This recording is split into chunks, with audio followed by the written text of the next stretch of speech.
খুব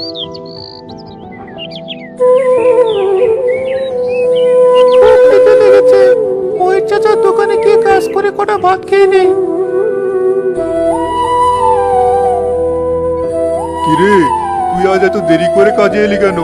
কাজ তো বেশিরভাগ সব আমিই করে ফেলেছি। এখন এসেছিস কি শুধু খাবার লোভে?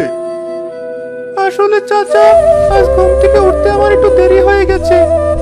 নবাবের ছেলে, তার নাকি আবার ঘুম থেকে উঠতে দেরি হয়েছে। প্রতিদিন এসে যে খেয়ে কাজে হাত দিস তা আজ আর হবে না। বাকি সব কাজ শেষ করে তারপর খাবি। ঠিক আছে চাচা, তাই করব। রে, ওটা কাজে রেখেছিস? আবার এমন করিস কেন? আরে, কাজে রেখেছি যাতে কোনো টাকা পয়সা না দিতে হয় তাই। অন্য কাউকে কাজে রাখলে মাসে কত টাকা দিতে হতো জানো? হ্যাঁ, সে তো জানি, কিন্তু ওর ওই অপয়া মুখটাই তো দেখতে ইচ্ছে করে না।